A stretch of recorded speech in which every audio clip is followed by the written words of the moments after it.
আসসালামু আলাইকুম, স্বাগতম সবাইকে রুমাস প্লেটে। আজকে আমি আপনাদের জন্য নিয়ে এসেছি টক ঝাল মিষ্টি আমড়ার আচার। খুব সহজ উপায়ে আমড়ার আচার বানানো যায়। তো চলুন দেরি না করে শুরু করা যাক। আমি এখানে নিয়েছি 1 কেজি পরিমাণে আমড়া। এবার আমড়ার ছোকলাগুলো ছিলে নিব। সবগুলো আমড়া ছেলা হয়ে গিয়েছে। এবার একটা কাঁটা চামচের সাহায্যে আমড়াগুলো কেচে নিব। আমার সবগুলো আমড়া কাঁচা হয়ে গিয়েছে। এবার পানি দিয়ে ভালো করে ধুয়ে নিব। আমড়াগুলো হাত দিয়ে ভালো করে চেপে চেপে ধুয়ে নিতে হবে।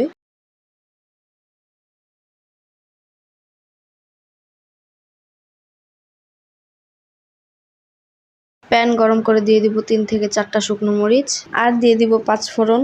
ভালো করে ভেজে নিব।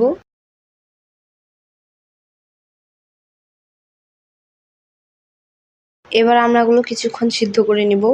কড়া গরম করে দিয়ে দিব সরিষার তেল, একটা শুকনো মরিচ, 5-6টা রসুনের কোয়া হালকা করে ভেজে নিব। হালকা করে ভেজে নিয়েছি। এবার সিদ্ধ করে রাখা আমড়াগুলো দিয়ে দিব এবং নেড়েচেড়ে মিশিয়ে নিব।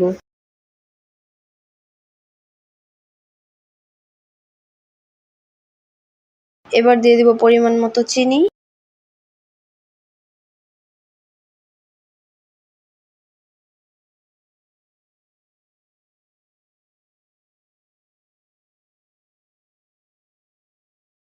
এবার দিয়ে দিব বিট লবণ, সাদা লবণ, মরিচের গুঁড়া, হলুদের গুঁড়া।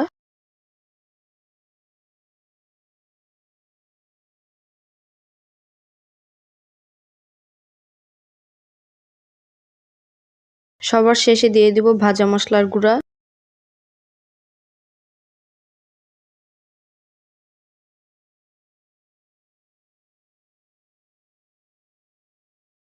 আমাদের আমড়ার আচার একদম তৈরি। এবার পরিবেশন করব। তো বন্ধুরা, এই ছিল আজকের মজাদার আমড়ার আচার রেসিপি। আশা করি আপনাদের কাছে ভালো লেগেছে। যদি ভালো লেগে থাকে তাহলে একটা লাইক দিন এবং কমেন্ট করে জানান কেমন লাগলো। আরো নতুন নতুন রেসিপি পেতে আমাদের চ্যানেলটি সাবস্ক্রাইব করুন এবং আমার ফেসবুক পেজেও ফলো দিয়ে আমার পাশে থাকবেন। ধন্যবাদ।